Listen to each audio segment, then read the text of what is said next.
അസ്സലാമു അലൈക്കും വറഹ്മത്തുള്ളാഹി വബറകാതുഹു. ബിസ്മില്ലാ അൽഹംദുലില്ലാ വസ്സലാത്തു വസ്സലാമു അലാ റസൂലില്ലാ വ അലാ ആലിഹി വസഹ്ബിഹി അജ്മഈൻ അമ്മാ ബാദ്. പീസ് റേഡിയോ അൽ ഇജാബയുടെ പുതിയൊരു എപ്പിസോഡിലേക്ക് എല്ലാ പ്രിയ ശ്രോതാക്കൾക്കും ഹൃദ്യമായ സ്വാഗതം.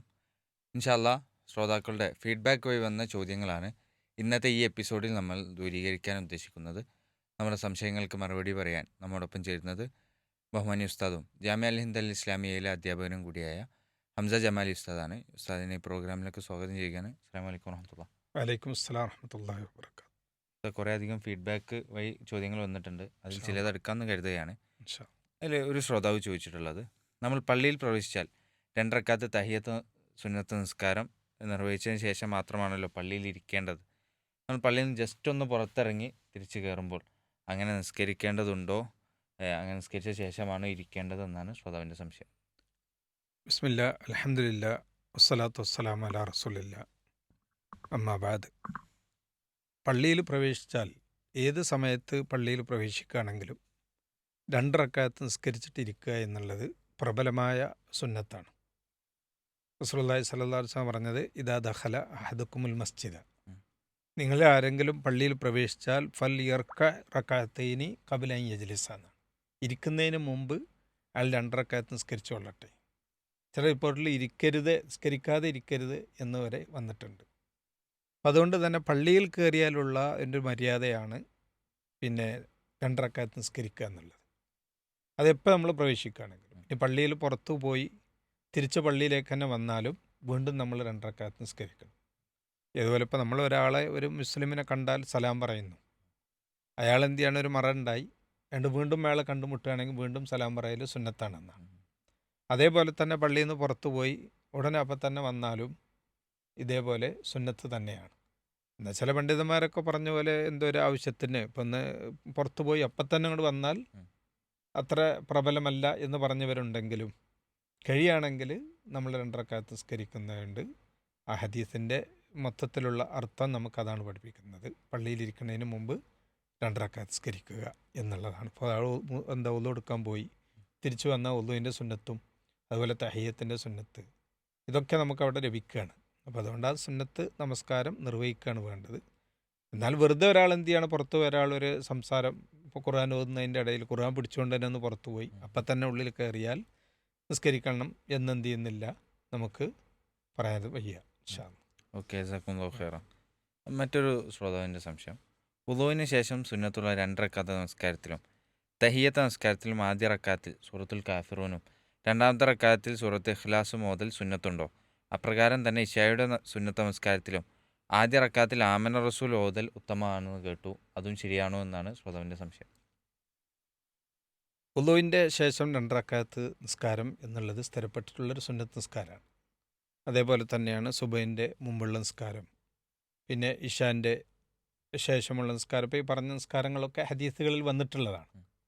എന്നാൽ ആ നിസ്കാരങ്ങളിൽ ഇന്ന സൂറത്ത് ഓതണം എന്ന് ഹദീസുകളിൽ നമുക്ക് വന്നിട്ടില്ല, കൃത്യമായിട്ട് ഇന്ന സൂറത്ത് ഓതണം എന്നുള്ള. നേരെ മറിച്ച് ഇപ്പോൾ സുബഹിൻ്റെ മുമ്പുള്ള സുന്നത്താണെങ്കിൽ അതിൽ നമുക്ക് 1-ാമത്തെ റക്അത്തിൽ സൂറത്തുൽ കാഫിറൂനും 2-ാമത്തേൽ സൂറത്തുൽ ഇഖ്ലാസ്, അതേപോലെ തവാഫ് കഴിഞ്ഞിട്ടുള്ള 2 റക്അത്തിൽ ഈ സൂറത്ത് ഓതൽ സുന്നത്താണ്. അതേപോലെ മഗ്രിബിന് പിന്നെ ശേഷമുള്ള ഹദീസിലും തിർമിദി റിപ്പോർട്ട് ചെയ്യുന്ന ഹദീസിലൊക്കെ മഗ്രിബിന് ശേഷമുള്ള സുന്നത്ത് നിസ്കാരത്തിലും ഇത് ഓതൽ സുന്നത്തായിട്ട് വന്നിട്ടുണ്ട്. പിന്നെ ഒന്ന് വിത്ർ നിസ്കാരത്തിൻ്റെ അവസാനത്തെ 3 റക്അത്തിൽ സൂറത്തുൽ ആലയും പിന്നെ കാഫിറൂനും ഇഖ്ലാസും മുതൽ ഹദീസിൽ വന്നിട്ടുണ്ട്. അതല്ലാതെ മറ്റ് നിസ്കാരങ്ങളിൽ ഈ സൂറത്തുകൾ ഓതണം എന്ന് പറയുന്ന പ്രത്യേക ഹദീസുകളൊന്നും വന്നിട്ടില്ല എന്നുള്ളതാണ്. അതുകൊണ്ട് തന്നെ ഏത് സൂറത്തുകളും ഓതാവുന്നതാണ്. ഇനി ഈ സൂറത്ത് ഓതിയാലും വിരോധമല്ല, മറ്റേത് സൂറത്തുകളും ഓതാവുന്നതാണ്. ഇൻഷാ അല്ലാഹ്. ഓക്കെ, ജസാക്കുമുല്ലാഹു ഖൈറൻ. മറ്റൊരു ശ്രോതാവിൻ്റെ സംശയം, വീട്ടിൽ കോളിംഗ് ബെല്ലിന് പകരം മണി കെട്ടി തൂക്കുന്നതിൻ്റെ ഇസ്ലാമിക വിധി എന്താണെന്നുള്ളതാണ്. പൊതുവെ പിന്നെ കോളിംഗ് ബെല്ല് എന്ന് പറഞ്ഞാൽ നമ്മളൊരാൾ ഒരു അനുവാദം ചോദിക്കുന്നതിന് തുല്യമാണ്. അപ്പോൾ ഒരാൾക്ക് അനുവാദം ചോദിക്കുന്നതിൻ്റെ ആവശ്യമായിട്ട് വീട്ടിൽ എന്ത് ചെയ്യാണ്, ഒരു ബെല്ല് വെക്കുക എന്നുള്ളത് കൊണ്ട് നമുക്ക് വിരോധമല്ല. നേരെ മറിച്ച് അവിടെ എന്ത് ചെയ്യാണ്, പിന്നെ ഇപ്പോൾ നമ്മൾ മറ്റ് ആരാധനാലയങ്ങളിൽ അവരുടെ ആരാധനയുമായി ബന്ധപ്പെട്ട് ഇപ്പോൾ ചർച്ചുകളിൽ മണിയടിക്കുന്നത് പോലെ, അതേപോലെ തന്നെ അമ്പലങ്ങളിൽ അവരുടെ പ്രതിഷ്ഠയ്ക്ക് മുന്നിൽ മണിയടിക്കുന്ന പോലെ, അതുപോലുള്ള കുടമണികൾ നമ്മൾ ആടിൻ്റെയൊക്കെ കഴുത്തിലൊക്കെ കെട്ടി തൂക്കുന്ന പോലുള്ള മണികൾ വീട്ടിൽ കെട്ടി തൂക്കാതിരിക്കുന്നതാണ് ഏറ്റവും നല്ലത്. എന്നാൽ കറണ്ട് ഇല്ലാത്ത സമയത്ത് ഉപയോഗിക്കാൻ വേണ്ടി ഒരാൾ ഉപയോഗിച്ചുകൊണ്ട് ഹറാമാണ് എന്ന് പറയാൻ വയ്യെങ്കിലും അത്തരം സാദൃശ്യമാകുന്നതിൽ നിന്ന് നമ്മൾ പരിപൂർണമായിട്ട് വിട്ടു നിൽക്കുകയാണ് വേണ്ടത്. അതൊരു ആരാധനയുടെ ഭാഗമായിട്ടാണ് എന്ത് ചെയ്യുന്നത് അവർ കാണുന്നത്. അതുകൊണ്ട് തന്നെ റസൂലുള്ളാഹി സ്വല്ലല്ലാഹു അലൈഹി വസല്ലം പറഞ്ഞു, ലാ തസ്ഹബുൽ മലായിക്കത്തു റുഫ്ഖത്തൻ ഫീഹ കൽബുൻ വലാ ജറസുൻ. പറഞ്ഞാൽ ഒരു യാത്രാ സംഘത്തിൻ്റെ കൂടെ നായയോ അല്ലെങ്കിൽ ഇങ്ങനെ മണിയോ ഉണ്ടെങ്കിൽ അവരുടെ മലക്കുകൾ അവരെ കൂടെ ഉണ്ടാവില്ല എന്നാണ്, റഹ്മത്തിൻ്റെ മലക്കുകൾ. അപ്പോൾ അതുകൊണ്ട് തന്നെ അത്തരം മലക്കുകളുടെ സാന്നിധ്യം ഇല്ലാതെയാകും എന്നൊക്കെ ഇത്തരം മണികൾക്ക് കാരണമായിട്ടുണ്ട് എന്ന് ഹദീസിൽ വന്നതുകൊണ്ട് അത്തരം കുടമണികൾ പോലുള്ള ബെല്ല് നമ്മൾ ഒഴിവാക്കി സാധാരണ നമ്മൾ എല്ലാ വീടുകളിലും ഉള്ളതുപോലെ തന്നെ ഒരു ബെല്ല് വെക്കുക എന്നായിരിക്കും ഏറ്റവും ഉത്തമമായിട്ടുള്ള ഇൻഷാ അല്ലാഹ്. ഓക്കെ, ജസാക്കുമുല്ലാഹു ഖൈറ. മറ്റൊരു ശ്രോതാവിൻ്റെ ചോദ്യം, ലാ ഇലാഹ ഇല്ലല്ലാഹു വഹ്ദഹു ലാ ശരീക ലഹ് ലഹുൽ മുൽക്കു വലഹുൽ ഹംദു യുഹ്യി വയുമീതു വഹുവ അലാ കുല്ലി ഷൈഇൻ ഖദീർ എന്ന ദിക്ർ ഇത് സുബഹി നമസ്കാരത്തിന് ശേഷം 10 തവണ ചൊല്ലിക്കഴിഞ്ഞാൽ പിന്നെ അദ്കാറു സ്വബാഹ് ചെല്ലുമ്പോൾ വീണ്ടും 10 തവണ അത് ചെല്ലേണ്ടതുണ്ടോ, അല്ലെങ്കിൽ ഒറ്റ തവണ ചെല്ലിയാൽ മതിയോ എന്നുള്ളതാണ്. വളരെ പ്രധാനപ്പെട്ട ഒരു ദിക്റാണ് ഈ പറഞ്ഞിട്ടുള്ള ലാ ഇലാഹ ഇല്ലല്ലാഹ് വഹ്ദഹു ലാ ശരീക ലഹ് എന്ന് പറയുന്ന ദിക്ർ. ഇതിൻ്റെ ഹദീസുകളുടെ റിപ്പോർട്ടുകൾ നമുക്ക് പരിശോധിച്ചാൽ സുബഹിൻ്റെ ശേഷവും അതുപോലെ മഗ്രിബിൻ്റെ ശേഷവും ഈ 10 ദിക്റുകൾ ചൊല്ലുന്നതിനുള്ള മഹത്വങ്ങൾ നമുക്ക് കാണാൻ കഴിയും.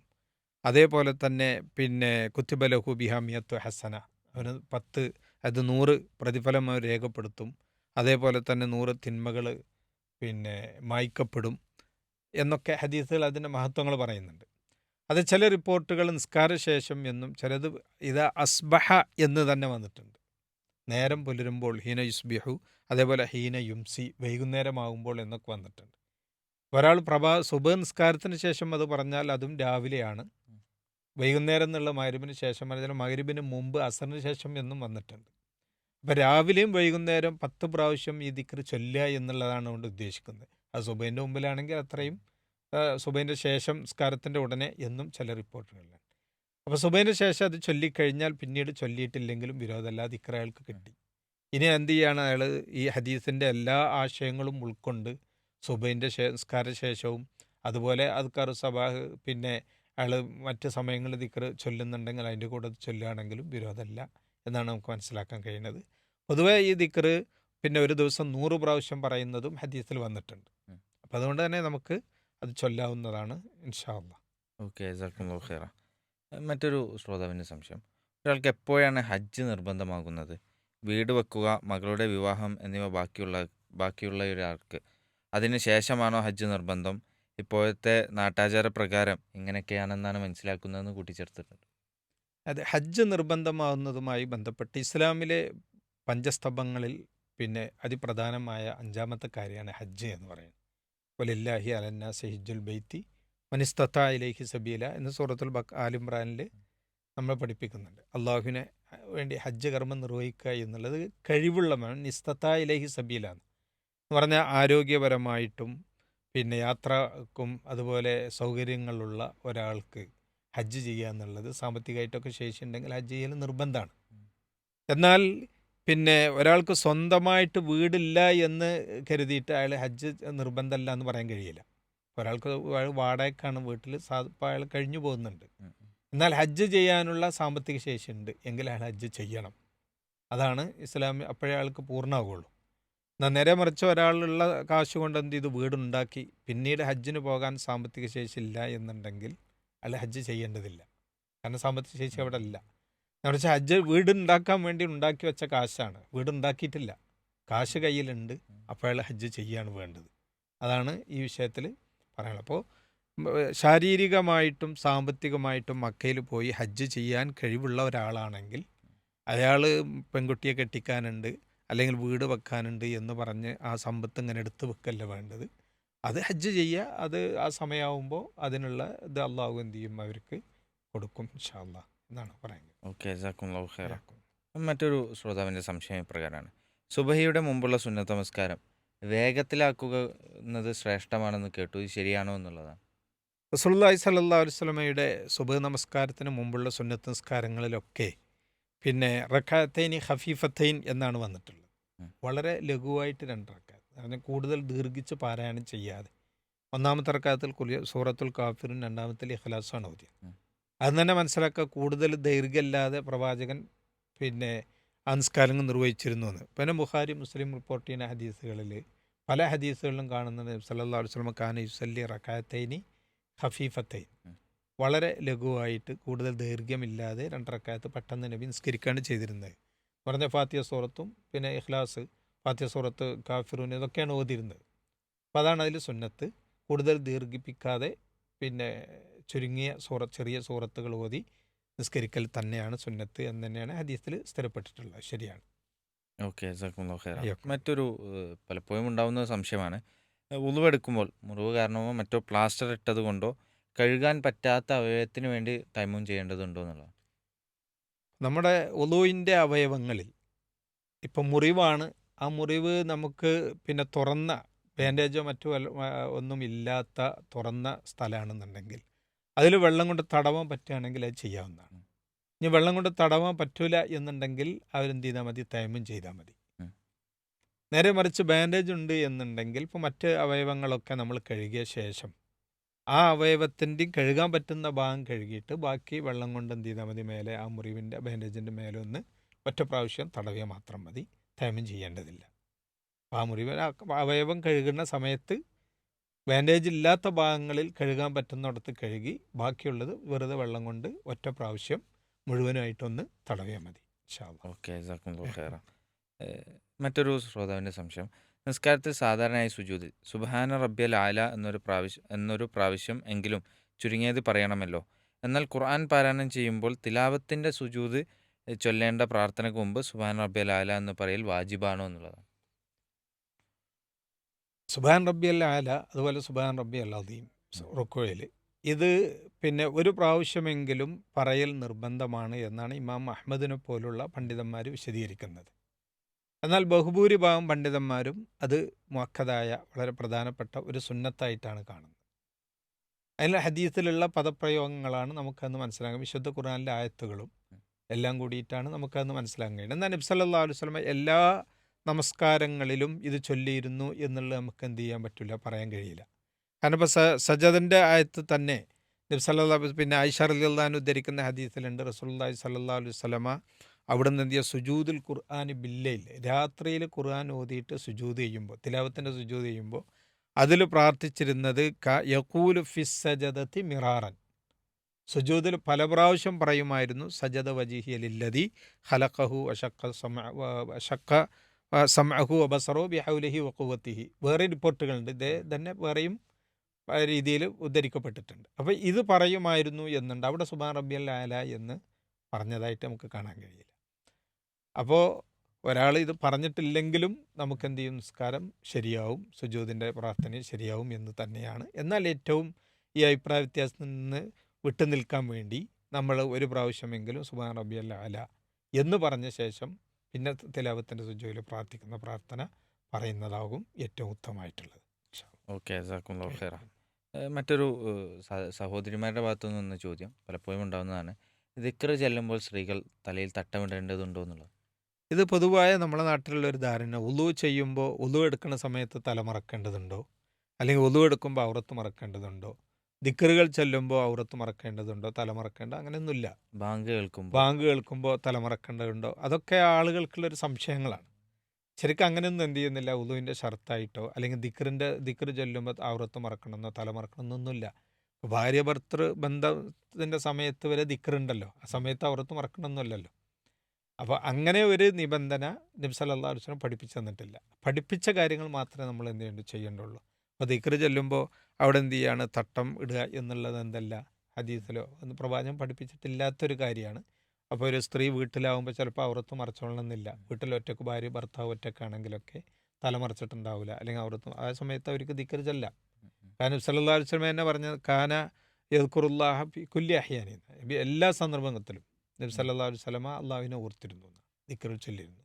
ആ നിലക്ക് നമുക്ക് എപ്പോഴും എന്ത് ചെയ്യുക, ദിക്റുകൾ ചൊല്ലുന്നതിന് വിരോധമല്ല. ഞാൻ തട്ടിട്ടിട്ടില്ല അതുകൊണ്ട് ഞാൻ ദിക്ർ ചൊല്ലുന്നില്ല എന്ന് കരുതേണ്ട ആവശ്യമില്ല. ഇൻഷാ അല്ലാ. ഓക്കെ, ജസാക്കുമുല്ലാഹു ഖൈറ. മറ്റൊരു ശ്രോതാവിൻ്റെ സംശയം, സാധാരണയായി തിങ്കളും വ്യാഴവും അയ്യാമുൽ ബീദും നോമ്പെടുക്കാറുണ്ട്. കഴിഞ്ഞ മാസം വ്യാഴാഴ്ച നോമ്പെടുത്ത് ഉച്ച കഴിഞ്ഞ ശേഷമാണ് അന്ന് 13 എന്ന് അറിഞ്ഞത്. അപ്പോൾ അയ്യാമുൽ ബീദിൻ്റെ നിയത്ത് വെക്കാനാകുമോ? തുടർന്നുള്ള വെള്ളി ശനി ദിവസങ്ങളിൽ നോമ്പെടുത്താൽ അയ്യാമുൽ ബീളിൻ്റെ നോമ്പാകുമോ എന്നുള്ളത്. വളരെ പ്രധാനപ്പെട്ട ഒരു ചോദ്യമാണ്. വ്യാഴാഴ്ചയും തിങ്കളാഴ്ചയും നോമ്പെടുക്കുന്നത് വളരെ പുണ്യമായ കാര്യമാണ്. നമ്മുടെ കർമ്മങ്ങൾ അള്ളാഹുവിലേക്ക് ഉയർത്തപ്പെടുന്ന ദിവസമാണ്. അതുകൊണ്ട് എൻ്റെ ഇബാദത്ത്, ഞാൻ നോമ്പുകാരനായിരിക്കും എൻ്റെ കർമ്മങ്ങൾ അള്ളാഹുവിലേക്ക് ഉയർത്തപ്പെടാൻ ഞാൻ ഇഷ്ടപ്പെടുന്നു എന്ന് റസൂലുള്ളാഹി സ്വല്ലല്ലാഹു അലൈഹി വസല്ലം പറഞ്ഞു. അപ്പം അതുകൊണ്ട് തന്നെ പിന്നെ എല്ലാ വ്യാഴാഴ്ചയും തിങ്കളാഴ്ചയും നോമ്പ് സുന്നത്താണ്. ഈ ചോദ്യകർത്താവ് ചോദിച്ച പോലെ അവർ എല്ലാ വ്യാഴാഴ്ചയും നോമ്പെടുക്കുന്ന പോലെ നോമ്പെടുത്തു. പക്ഷെ അയ്യാമുൽ ബീളും അതേപോലെ തന്നെ നോമ്പ് സുന്നത്താക്കപ്പെട്ട ദിവസങ്ങളാണ്. എല്ലാ മാസത്തിൽ നിന്നും പിന്നെ 13, 14, 15 അയ്യാമുൽ ബീൾ എന്ന് പറയുന്ന ആ രാവുകളിൽ അവർ ദിവസങ്ങളിൽ നോമ്പെടുക്കൽ സുന്നത്തായ ദിവസമാണ്. അതേപോലെ തന്നെ വേറെ ചില റിപ്പോർട്ടുകളിൽ എല്ലാ മാസത്തിൽ നിന്നും 3 നോമ്പ് എന്ന് വന്നിട്ടുണ്ട്. ഉം. അത് അയ്യാമുൽ ബീളായിരിക്കുകയാണെങ്കിൽ ഏറ്റവും ഉത്തമമാണ്. ഇപ്പം അയ്യാമുൽ ബീളിൽ ഒരാൾക്ക് എടുക്കാൻ പറ്റിയില്ല, അയാൾക്ക് എന്ത് ചെയ്യും, മാസത്തിൽ ഏതെങ്കിലും 3 ദിവസം എടുക്കുകയാണെങ്കിലും അവർക്ക് ആ കൂലി കിട്ടുന്നതാണ്. ആ മാസം മുഴുവൻ നോമ്പെടുത്ത കൂലി കിട്ടും. കാരണം ഒരു നോമ്പിന് 10 കൂലിയല്ലേ. അപ്പോൾ 30 ദിവസത്തെ നോമ്പെടുത്ത കൂലിയാണ് ഒരു മാസത്തിൽ 3 നോമ്പെടുത്താൽ. അപ്പോൾ അതുകൊണ്ട് അയ്യാമുൽ ബീളാണെങ്കിൽ അതാണ് ഏറ്റവും ഉത്തമം. അപ്പോൾ ഇവർ ചോദിച്ച പോലെ ഇവരെന്ത് ചെയ്തു, വ്യാഴാഴ്ച നോമ്പെടുത്തു. പിന്നെയാണ് അറിയുന്നത് അയ്യാമുൽ ബീളായിരുന്നു, ഉച്ചയ്ക്ക് ശേഷമാണ്. അവർക്ക് എന്ത് ചെയ്യുക, നിയ്യത്ത് അയ്യാമുൽ ബീളിൻ്റെ നിയ്യത്തും കൂടിയും കരുതാം. കാരണം സുന്നത്ത് നോമ്പിനെ സംബന്ധിച്ചിടത്തോളം നോമ്പ് മുറിയാത്ത കാര്യങ്ങളൊന്നും ചെയ്തിട്ടില്ലെങ്കിൽ അവർക്ക് ഉച്ചയ്ക്ക് ശേഷമോ അല്ലെങ്കിൽ ഉച്ചക്കോ എപ്പോഴാണ് ഉദ്ദേശിക്കുന്നത് അപ്പോൾ എന്ത് ചെയ്യുക, നോമ്പാക്കി മാറ്റാം, നോമ്പായിട്ട് കരുതാം. റസൂലുള്ളാഹി സ്വല്ലല്ലാഹു അലൈഹി വസല്ലമ പിന്നെ വീട്ടുകാരോട് വന്ന് ചോദിക്കും, വീട്ടിൽ എന്തെങ്കിലും ഉണ്ടോ, അപ്പോൾ കഴിക്കാനൊന്നും ഇല്ലാരും എന്നാൽ ഞാനൊന്ന് സ്വായിമാണ്, ഞാൻ നോമ്പുകാരനാണ് എന്ന് പറയായിരുന്നു. അപ്പോൾ ആ അടിസ്ഥാനത്തിൽ സുന്നത്ത് നോമ്പായതുകൊണ്ട് അവർക്ക് അയ്യാമുൽ ബീളിൻ്റെ നോമ്പ് നിയ്യത്ത് കരുതാം. അതേപോലെ തന്നെ വ്യാഴാഴ്ചത്തെ നോമ്പ് അവർക്ക് കൂലി കിട്ടും. പിന്നെ അവർ വെള്ളി ശനിയും കൂടി എടുത്താൽ 3 ദിവസത്തെ നോമ്പും അവർക്ക് കിട്ടുന്നതാണ്. ഇൻഷാ അല്ലാഹ് അള്ളാഹു സ്വീകരിക്കുമാറാകട്ടെ. ആമീൻ. ഓക്കെ, ജസാക്കുമുല്ലാഹു ഖൈറ. മറ്റൊരു ശ്രോതാവിൻ്റെ സംശയം, ദുഹറിൻ്റെ മുമ്പുള്ള റവാത്തിബ് 4 റക്കാത്ത് ഈ 2 റക്കാത്തായും 4ഉം ഒരുമിച്ച് നമസ്കരിക്കാമല്ലോ. എന്നാൽ 2 റക്കാത്ത് നിസ്കരിക്കാൻ നിയത്ത് ചെയ്തു രണ്ടാമത്തെ റക്കാത്തിൽ അത്തഹിയാത്തിൽ ഇരിക്കാതെ മറന്നുകൊണ്ട് എഴുന്നേറ്റാൽ ആ നിസ്കാരത്തെ 4 റക്കാത്താക്കി നിസ്കരിക്കാൻ പറ്റുമോ എന്നുള്ളതാണ്. ഒന്ന് നമ്മൾ മനസ്സിലാക്കേണ്ടത്, സലാത്തുൽ ലൈലി വൻ നഹാരി മഥന മഥനാണ്. രാത്രിയിലും പകലിലുമുള്ള നിസ്കാരങ്ങൾ ഈ 2 റക്കാത്താണ്. സുന്നത്ത് നിസ്കാരങ്ങളൊക്കെ ഈ 2ആണ്. എന്നാൽ 4 റക്കാത്ത് നിസ്കരിച്ചായിട്ട് ഹദീസുണ്ട്, 4 നിസ്കരിക്കാവുന്നതാണ്. ഏറ്റവും ഉത്തമം എന്താണ്, ഈ 2 റക്കാത്താണ്. ഇവിടെ ചോദ്യകർത്താവ് ഉന്നയിച്ചത് 2 റക്കാത്ത് നിയ്യത്ത് വെച്ചിട്ടാണ് നിസ്കരിച്ചത്. എന്നിട്ട് അറിയാതെ എന്ത് ചെയ്യാണ്, മൂന്നാമത്തേലേക്ക് എഴുന്നേറ്റാൽ അയാൾക്ക് ഓർമ്മ വന്ന ഉടനെ ഇരിക്കുകയാണ് വേണ്ടത്. കാരണം അയാൾ നിയ്യത്ത് 2 റക്കാത്താണ്. അവിടെ ഞാൻ ഏതായാലും നീറ്റിലെ 3 ആക്കട്ടെ എന്ന് കരുതില്ല. അപ്പോൾ തറാവിയോ അങ്ങനെ തന്നെയാണ്. തറാവിയോ നമുക്ക് 11 നിസ്കരിക്കാമല്ലോ, അല്ലെങ്കിൽ രാത്രി അത്രയും നിസ്കരിക്കാമല്ലോ. അപ്പോൾ ആ നിസ്കരിക്കുന്ന സന്ദർഭത്തിൽ ഒരാൾ എന്ത് ചെയ്യാണ്, 2 റക്കാത്ത് കഴിഞ്ഞിട്ട് മൂന്നാമത്തേക്ക് അറിയാൻ നീറ്റു. അപ്പോൾ ഇത് ഇനിയുണ്ടല്ലോ എന്ന് കരുതി നിൽക്കലല്ല, അവിടെ ഇരിക്കുകയാണ് വേണ്ടത്. അയാൾ ഉടനെ ഇരുന്ന് അത്തഹിയ്യാത്ത് ഓതിയിട്ട് അയാൾ സലാം വീട്ടുക, പിന്നെ 2 സുജൂദ് ചെയ്യുക. ആ സുജൂദ് ചെയ്യുക എന്നാണ്, അയാൾ മറവിയുടെ സുജൂദ് ചെയ്യുകയാണ് വേണ്ടത്. പിന്നെ എഴുന്നേറ്റ് വേറെ നിസ്കരിക്കുകയാണ് വേണ്ടത്. അപ്പം നിയ്യത്ത് വെച്ചത് എങ്ങനെയാണോ അതിനനുസരിച്ചാണ് അവർ നിസ്കരിക്കേണ്ടത്. ഇൻഷാ അല്ലാഹ്. ഓക്കെ, ജസാക്കുമുല്ലാഹു ഖൈറ. മറ്റൊരു ശ്രോതാവിൻ്റെ സംശയം, ഖളായ നിസ്കാരം ജമാഅത്തായി നിസ്കരിക്കാമോ? ഭാര്യയും ഭർത്താവും വീട്ടുകാർ ഉണരാൻ നേരം വൈകി, നിസ്കാരത്തിൻ്റെ സമയം കഴിഞ്ഞു, അത് ജമാഅത്തായി നിസ്കരിക്കാൻ പറ്റുമോ? അതല്ല ഓരോരുത്തരും ഒറ്റക്കൊറ്റക്കായിട്ടാണ് നിസ്കരിക്കേണ്ടതെന്നാണ്. ഒന്നിൽ കൂടുതൽ ആളുകൾ ഉണ്ടെങ്കിൽ നഷ്ടപ്പെട്ട നിസ്കാരം ആണെങ്കിലും അല്ലെങ്കിലും ജമാഅത്തായിട്ട് നിസ്കരിക്കുന്നതാണ് ഏറ്റവും ഉത്തമം. അതുതന്നെയാണ് ഏറ്റവും പ്രതിഫലമായിട്ടുള്ളത്, അതാണ് സുന്നത്ത്.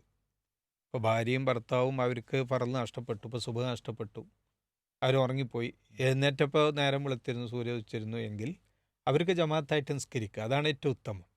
അല്ലാതെ അവർ ഒറ്റക്കൊറ്റക്ക് നിസ്കരിക്കലല്ല. അത് തന്നെയാണ് അവർക്ക് ഏറ്റവും ഉത്തമമായിട്ട് നബി സല്ലല്ലാഹു അലൈഹി വസല്ലം ചെയ്തിട്ടുണ്ട്. ഒരു യാത്രയിൽ നബി സല്ലല്ലാഹു അലൈഹി വസല്ലം സഹാബാക്കളും പോകുന്ന സന്ദർഭത്തിൽ അവിടുന്ന് പിന്നെ സുബ്ഹ് നമസ്കാരത്തിൽ അവർ ഉറങ്ങിപ്പോയി. പിന്നീട് നബി സല്ലല്ലാഹു അലൈഹി വസല്ലമ ഉണർന്ന് അവിടുന്ന് എന്ത് ചെയ്യാണ്, ബിലാൽ റളിയല്ലാഹുവിൻ്റെ ബാങ്ക് വിളിക്കാൻ പറഞ്ഞ അവർ പിന്നെ എന്ത് ചെയ്യാണ്, എല്ലാവരും ഒന്നിച്ച് ജമാഅത്തായിട്ട് നിസ്കരിച്ചു എന്നാണ് ഹദീസിലുള്ളത്. അപ്പോൾ അതുകൊണ്ട് തന്നെ നഷ്ടപ്പെട്ട നിസ്കാരങ്ങൾ ജമാഅത്തായിട്ട് നിസ്കരിക്കാവുന്നതാണ്. ഇൻഷാ അല്ലാഹ്. ഓക്കെ, ജസാക്കുമുല്ലാഹു ഖൈറ. മറ്റൊരു ശ്രോതാവിൻ്റെ സംശയം, ഒരാൾ വീട്ടിലുള്ള സുന്നത്ത് നിസ്കാരങ്ങൾ ഖുർആൻ ഉറക്കെ പാരായണം ചെയ്യാൻ പറ്റുമോ എന്നുള്ളതാണ്. തീർച്ചയായിട്ടും നമ്മൾ വീട്ടിൽ സുന്നത്ത് നിസ്കാരങ്ങൾ നിസ്കരിക്കാനൊക്കെ എല്ലാ സുന്നത്തുകളും നമ്മൾ വീട്ടിൽ വെച്ചാണല്ലോ നിസ്കരിക്കേണ്ടത്. അപ്പം അത് പ്രത്യേകിച്ച് പിന്നെ ചില പണ്ഡിതന്മാർ പറഞ്ഞ് നമ്മൾ ഉറക്കമൊന്ന നിസ്കാരങ്ങളുടെ സുന്നത്തുകളാണെങ്കിൽ, ഇപ്പോൾ രാത്രിയാണെങ്കിൽ സുന്നത്ത് ഉറക്ക ഖുർആൻ ഓതുക. എന്നാൽ ഏത് പകലാണെങ്കിൽ ഓതുന്നതിന് വിരോധമൊന്നുമില്ല.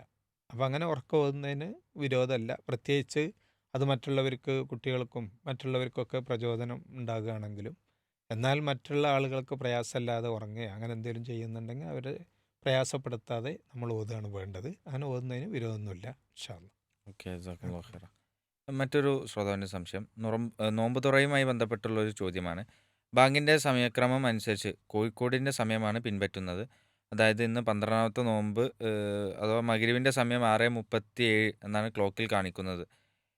നെറ്റിൽ പരിശോധിച്ച് നോക്കിയപ്പോൾ പാലക്കാട് മഗ്‌രിബിൻ്റെ സമയം 6:33 എന്ന് കാണിക്കുന്നു. അപ്പോൾ നമുക്ക് 6:33 നോമ്പ് തുറക്കാൻ കഴിയുമോ എന്നുള്ളതാണ്.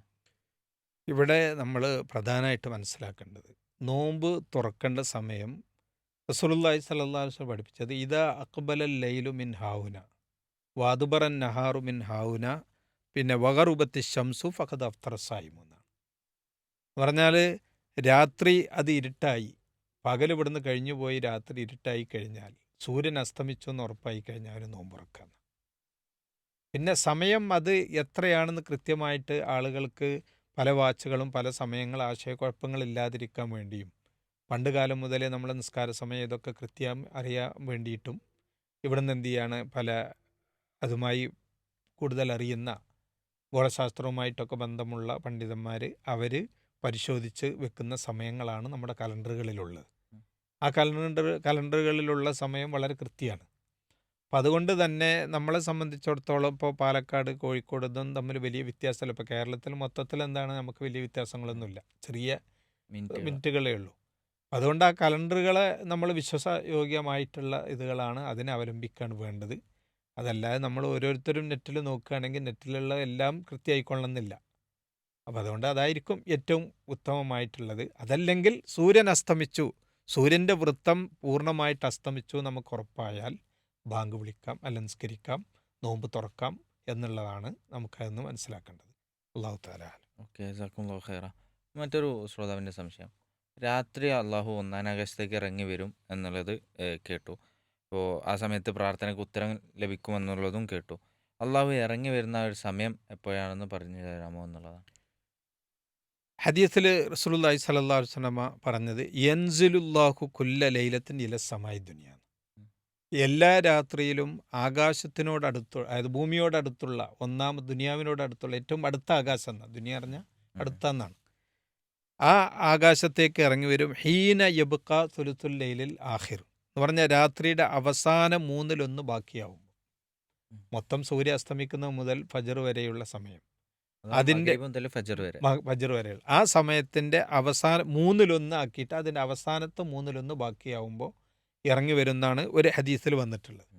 എന്നിട്ട് അള്ളാഹ് ചോദിക്കും മയ്യദുനി ഫയസ് അസ്തജീബു ലഹു, ആരാണ് എന്നോട് ചോദിക്കാനുള്ള, അവർക്ക് ഞാൻ ഉത്തരം നൽകും. മയ്യസ്അലുനി ഫഅതി, എന്നോട് ചോദിച്ചവന് ഞാൻ അവന് നൽകും. മയ്യസ്തഗ്ഫിറുലി ഫഅഗ്ഫിറു ലഹു, എന്നോട് പൊറുക്കലിന് ചോദിച്ചാൽ ഞാൻ അവന് പുറത്തു കൊടുക്കും എന്ന് ഹദീസിൽ എന്ത് ചെയ്തിട്ടുണ്ട്, ധാരാളം ഹദീസുകൾ വന്നിട്ടുണ്ട്.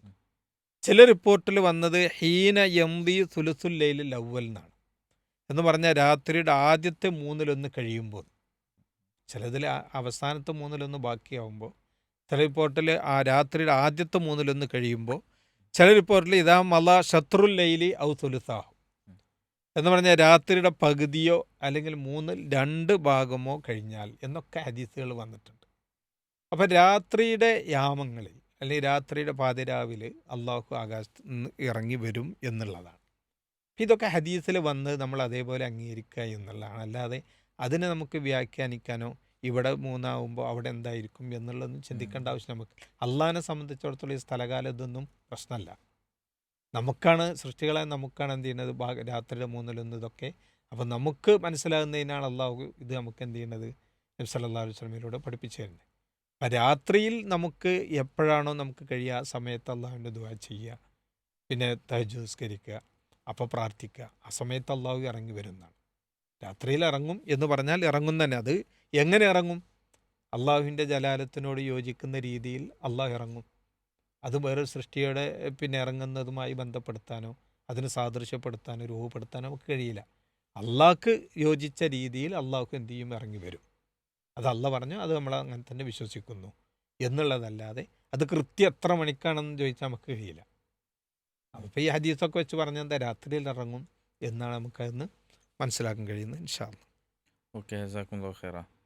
മറ്റൊരു ശ്രോതാവിൻ്റെ സംശയം, ഒറ്റക്കാകുമ്പോൾ ചെയ്യുന്ന പാപങ്ങൾ നാളെ നമ്മുടെ നന്മകളെ ഇല്ലാതാക്കും, അതുപോലെ അസൂയ നമ്മുടെ നന്മകളെ കാർന്നു തിന്നുമെന്നാണല്ലോ. ഇപ്രകാരം നാം അറിയാതെ നമ്മുടെ നന്മകൾ കാർന്നു പോകുന്ന തെറ്റുകൾ ഏതൊക്കെയാണെന്നൊന്ന് വിശദീകരിച്ച് തരാമോ എന്നുള്ളത്. ധാരാളം പാപങ്ങളുണ്ട്, ധാരാളം കാര്യങ്ങൾ നമ്മൾ എന്ത് ചെയ്യും ചെയ്യുന്നത് കൊണ്ട് നമ്മളെ അമലുകൾ പൊളിഞ്ഞു പോകും. അതിൽ പെട്ട ഏറ്റവും പ്രധാനപ്പെട്ട ഒന്നാണ് ഷിർക്ക്, കുഫർ. ഈ കുഫർ, ഷിർക്ക് എന്നൊക്കെ നമ്മളിൽ അറിയാതെ വരുന്നത് പോലും നമ്മൾ സൂക്ഷിക്കണം എന്നാണ് അല്ലാഹു റസൂല എന്നൊക്കെ അവലിന് ചോദിച്ചാണ്. അപ്പം ഷിർക്ക് വന്നാൽ എന്ത് ചെയ്യും? വലവ് അഷ്റഖു ലഹബിത്ത അൻഹും മാഖാനു യഅമലുൻ. നബിമാരെ കുറിച്ചാണ് പറഞ്ഞത്. അവർ ഷിർക്ക് ചെയ്താൽ, അള്ളാഹുവിൽ പങ്കു ചേർത്താൽ അവർ ചെയ്തിരുന്ന അമലുകൾ പൊളിഞ്ഞു പോകുന്നതാണ്. അപ്പോൾ ഷിർക്കും കുഫർ എന്ത് ചെയ്യും? പൊളിഞ്ഞു. അതുപോലെ ലൈൻ അഷ്റഖ്ത ലഹബത്തന്നെ അമലുക്ക്. പ്രവാചകൻ സല്ലല്ലാഹു അലൈഹി വസല്ലമയോട് അള്ളാഹു പറഞ്ഞത്, നബിയെ താങ്കൾ എന്ത് ചെയ്യാൻ ഷിർക്ക് ചെയ്താലും താങ്കളുടെ കർമ്മം പൊളിഞ്ഞു പോകും. അപ്പോൾ ഒന്നാമത്തെ ഷിർക്ക് തന്നെയാണ്. അതേപോലെ അസ്ർ നിസ്കാരം ഒഴിവാക്കിയാൽ എന്ത് ചെയ്യും? അവൻ്റെ കർമ്മങ്ങൾ പൊളിഞ്ഞു പോകുന്ന ഹദീസിൽ വന്നിട്ടുണ്ട്. ഒരാൾ അസ്ർ നിസ്കരിച്ചില്ലെങ്കിൽ അയാളുടെ അന്നത്തെ കർമ്മങ്ങളൊക്കെ എന്ത് ചെയ്യും? പൊളിഞ്ഞു പോകും. അതുപോലെ ജ്യോത്സ്യന്മാരെ സമീപിക്കുക.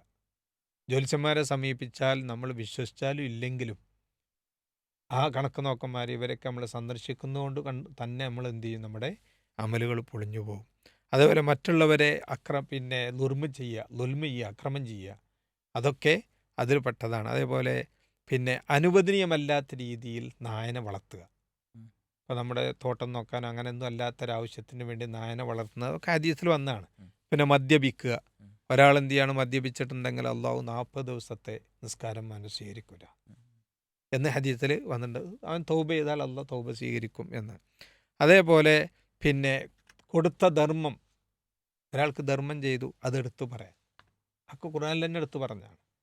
കൊടുത്തത് എടുത്തു പറഞ്ഞാൽ എന്ത് ചെയ്യും? അവരുടെ കർമ്മങ്ങൾ അള്ളാഹു പൊളിച്ചു കളയും എന്നൊക്കെ ഹദീസിൽ എന്ത് ചെയ്യുന്നത്? ധാരാളം വന്നിട്ടുണ്ട്. ഇങ്ങനെ ധാരാളം കർമ്മങ്ങൾ നമ്മളറിയാതെ നമ്മുടെ ജീവിതത്തിൽ നിന്ന് അമലുകൾ ഇല്ലാതെ നഷ്ടപ്പെടുന്നതാണ്. മറ്റുള്ളവർ ചീത്ത പറയുന്നത്, നമ്മൾ നമീമത്ത്, ഗീബത്ത്, ഇതിലൂടെയൊക്കെ അവർ നമ്മുടെ അമലുകൾ എന്ത് ചെയ്യും? നമ്മളിന്ന് ചോദിച്ചു വാങ്ങുന്ന ഒരവസ്ഥ വരും എന്ന് നമ്മൾ സൂക്ഷിക്കണം.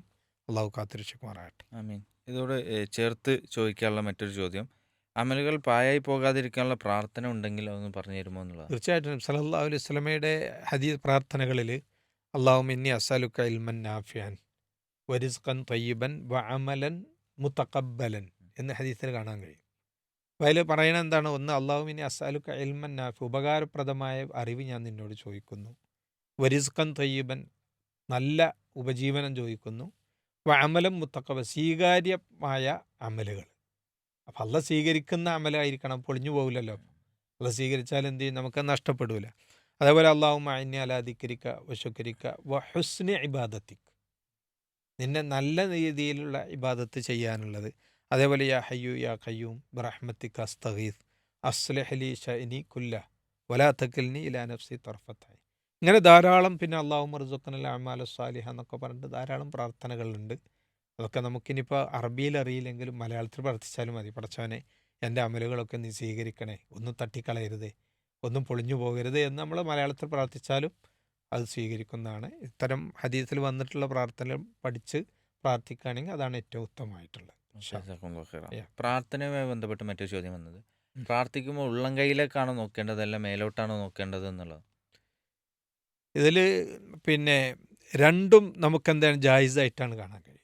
ഉള്ളം കൈയിലേക്കും മേപ്പെട്ട് രണ്ടും നോക്കാം. എന്നെ നോക്കണം എന്ന് എന്നെ നോക്കാൻ പാടില്ല എന്ന ഹദീസിലില്ല. അപ്പം ചില സന്ദർഭങ്ങളിൽ നബി സല്ലല്ലാഹു അലൈഹി വസല്ലം പ്രാർത്ഥിക്കുന്ന സമയത്തിൽ ആകാശത്തേക്ക് നോക്കിയിരുന്നതായിട്ട് നമുക്ക് ഹദീസിൽ വന്നിട്ടുണ്ട്. മേൽപോട്ട് നോക്കിയതായിട്ട് ഹദീസിലുണ്ട്. അതേപോലെ തന്നെ ആയിഷ റളിയല്ലാഹു അൻഹ റിപ്പോർട്ട് ചെയ്യുന്ന ഹദീസിൽ നബി സല്ലല്ലാഹു അലൈഹി വസല്ലം മരിക്കാൻ കിടക്കുമ്പോൾ ആയിഷ റളിയല്ലാഹുവിൻ്റെ മടിയിൽ വെച്ചാണല്ലോ, തല വെച്ചാണല്ലോ മരിക്കുന്നത്. ആ സമയത്ത് കണ്ണിങ്ങനെ മേൽപോട്ട് ഉയർത്തിയിട്ട് അല്ലാഹുമ്മ റഫീഖൽ അഅല എന്ന് നബി പ്രാർത്ഥിച്ചു എന്നാണ്. എന്നാൽ ഒരാൾ എന്ത് ചെയ്യണം? ഒരാൾക്ക് എങ്ങനെയാണോ ഭക്തി ഉണ്ടാകുന്ന ആ രീതിയിൽ പ്രാർത്ഥിക്കുക. അതാണ് നമ്മളവിടെ ശ്രദ്ധിക്കുക. ഒരാൾക്ക് കയ്യിൽ നോക്കുകയാണ്, മറ്റുള്ള ആരെയും നോക്കാതെ കയ്യിലേക്ക് നോക്കിയിട്ടാണ് പ്രാർത്ഥിക്കുമ്പോൾ ഭക്തി കിട്ടുന്നത്, മനസാന്നിധ്യം കിട്ടുന്നതെങ്കിൽ അതാണ് ഉത്തമം. ഒരാൾക്ക് മേൽപോട്ടാണെങ്കിൽ അതാണ് ഉത്തമം. പക്ഷേ മേൽപോട്ട് നോക്കി പ്രാർത്ഥിക്കുമ്പോൾ മറ്റുള്ളവർ കാണുമ്പോൾ അതിൽ ലോകമാന്യം വരും എന്നുണ്ടെങ്കിൽ കയ്യിലേക്ക് നോക്കുന്നതാണ്. അപ്പം അത് ഇന്ന രീതിയിൽ വേണം എന്ന് ഹദീസിൽ വന്നിട്ടില്ലാത്തത് കൊണ്ട് ഒരു പ്രത്യേക രീതി തിരഞ്ഞെടുക്കാൻ നമുക്ക് മാനദണ്ഡങ്ങളൊന്നുമില്ല. അപ്പോൾ അവിടെ എന്ത് ചെയ്യാം? നമുക്ക് ഏതാണോ ഭക്തിയായിട്ട് തോന്നുന്നത് അത് ചെയ്യാവുന്നതാണ്. ഇൻഷാ അല്ലാഹ്. ഈ ഒരു എപ്പിസോഡിന്റെ സമയം അവസാനിക്കാറായിട്ടുണ്ട്. ഒന്ന് രണ്ട് ചോദ്യം കൂടി ചോദിക്കാൻ നേരത്തുന്നു. ഇബ്നു അറബി എന്ന പണ്ഡിതനെ പറ്റി എന്താണ് അഭിപ്രായം? ഒരിക്കൽ മർഹൂം സക്കരിയ സുലൈയുടെ ഒരു പ്രസംഗത്തിൽ ഇബ്നു അറബിയെ പറ്റി ഒരു പരാമർശം കേട്ടു. പക്ഷെ അത് മുഴുവൻ ഇപ്പോൾ ഓർമ്മ വരുന്നില്ല. എൻ്റെ ഭാര്യ എനിക്ക് മെസ്സേജ് അയച്ചു. അത് ഇബ്നു അറബിയുടെ ഒരു ഉദ്ധരണിയാണ്. അതിനെക്കുറിച്ച് കാര്യങ്ങൾ എനിക്ക് വിയോജിപ്പ് തോന്നി. അതുകൊണ്ടാണ് ചോദിച്ചത്. ഇബ്നു അറബി എന്ന് പറയുന്നത് യഥാർത്ഥത്തിൽ രണ്ട് പണ്ഡിതന്മാരുണ്ട്. ഒന്ന് ഇബ്നുൽ അറബിയും ഒന്ന് ഇബ്നു അറബിയാണ്. ഈ ഇബ്നു അറബി എന്ന് പറഞ്ഞാൽ മുഹ്യിദ്ദീൻ ഇബ്നു അറബിയാണ്. ഈ മുഹ്യിദ്ദീൻ ഇബ്നു അറബി ഹിജറ 558 അദ്ദേഹം ജനിക്കുന്നത് അന്ദലുസിൽ. ആ അദ്ദേഹം പിന്നെ സൂഫി പണ്ഡിതന്മാരിൽ ഒരാളായിരുന്നു എന്നാണ്. ഒരു സൂഫി വര്യനായിരുന്നു. അതുകൊണ്ട് തന്നെ അദ്ദേഹത്തിന് അവർ പറയല് ഷെയ്ഖുൽ അക്ബർ എന്നാണ് സാധാരണ സൂഫിയാക്കൾ പിന്നെ അദ്ദേഹത്തെക്കുറിച്ച് പറയാറുള്ളത്. അയാൾ ഹിജറ 638 മരണമടയുകയും ചെയ്തു. എന്നാൽ ഇബ്നുൽ അറബി എന്ന് പറയുന്നത് മാലിക്കി മദ്ഹബിലെ അറിയപ്പെട്ട വലിയ പണ്ഡിതനാണ്, ഫഖീഹാണ്. അദ്ദേഹം ഹിജറ 468 ജനിക്കുന്നത്. എന്ന് പറഞ്ഞാൽ ഇബ്നു അറബി ജനിക്കുന്നതിന് മുമ്പ് ഇബ്നുൽ അറബി എന്ന് പറയുന്ന മാലിക്കി പണ്ഡിതനെ അദ്ദേഹം ജനിച്ചിട്ടുണ്ട്. അദ്ദേഹം വലിയ അവഗാഹമുള്ള വലിയ ഹാഫിളായിരുന്നു. ആ ഹാഫിൾ അബൂബക്കർ മുഹമ്മദ് ഇബിൻ അബ്ദുല്ലാഹി ഇബ്നുൽ അറബി എന്നാണ് അദ്ദേഹത്തിനെ കുറിച്ച് പറയപ്പെടുന്നത്. അദ്ദേഹത്തിന് ധാരാളം ഹദീസ് പിന്നെ ഹദീസിലും ഫിഖ്ഹിലും തഫ്സീറിലൊക്കെ ഗ്രന്ഥങ്ങൾ രചിച്ച ആളാണ്. ഇമാം തുർമുദിയുടെ സഹീഹ് തുർമുദിക്ക് ശറഹ് എഴുതിയിട്ടുണ്ട്. അതുപോലെ ഫിഖ്ഹിലെ ഗ്രന്ഥങ്ങളുണ്ട്.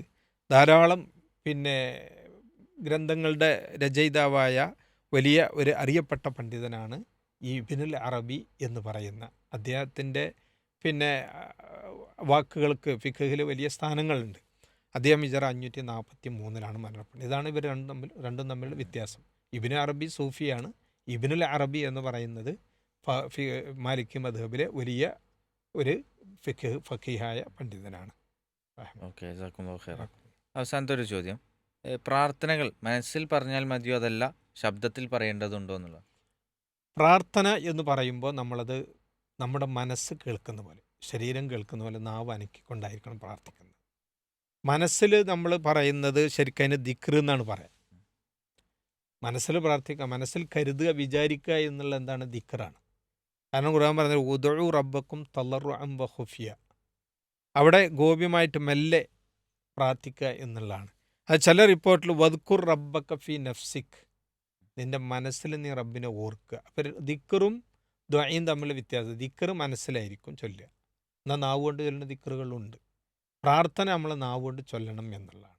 അത് മനസ്സിലുള്ള തേട്ടമുണ്ടെങ്കിലും നാവ് കൊണ്ട് പറയുന്നതാണ് ഏറ്റവും ഉത്തമമായിട്ടുള്ളത്. പ്രത്യേകിച്ച് നിസ്കാരത്തിലൊക്കെ ചൊല്ലൽ നിർബന്ധമുള്ള കാര്യങ്ങളാണെന്നുണ്ടെങ്കിൽ അത് മനസ്സ് ചൊല്ലിയാൽ പോരാ, അത് നാവ് കൊണ്ട് തന്നെ എന്ത് ചെയ്യണം, ചൊല്ലിപ്പിച്ച് പറയാം. ഇപ്പോൾ ഫാത്തിഹ സൂറത്ത് ഓതുമ്പോൾ അത് മനസ്സിൽ ഓതിയ പോരാ, അത് നാവ് കൊണ്ട് എന്ത് ചെയ്യണം, ചലിപ്പിച്ച് നമ്മുടെ ശരീരം കേൾക്കുന്ന പോലെ ഓതണം എന്നുള്ളതാണ്. ഓക്കെ, അൽഹംദുലില്ലാ, നമ്മുടെ ഇന്നത്തെ ഈ എപ്പിസോഡ് ഇവിടെ അവസാനിക്കുകയാണ്. അൽഹംദുലില്ലാ, കുറേയധികം ചോദ്യങ്ങൾക്ക് ഉത്തരം പറയാൻ അൽഹംദുലില്ലാ നമുക്ക് സാധിച്ചു. ഇത്രയും നേരം നമ്മോടൊപ്പം ചേർന്ന ബഹുമാന്യ ഉസ്താദ് ഹംസ ജമാലിക്ക് നന്ദി അറിയിക്കാൻ ജസാക്കുമുല്ലാഹു ഖൈറ, ബറക്കല്ലാഹു ഫീക്ക്. ഇന്നത്തെ ഈ എപ്പിസോഡ് ഇവിടെ സമാപിക്കുന്നു. മറ്റൊരു ദിവസം വീണ്ടും ബാക്കി സംശയങ്ങളുമായി വീണ്ടും വരാം. അസ്സലാമു അലൈക്കും വറഹ്മത്തുള്ളാഹി വബറകാതുഹു.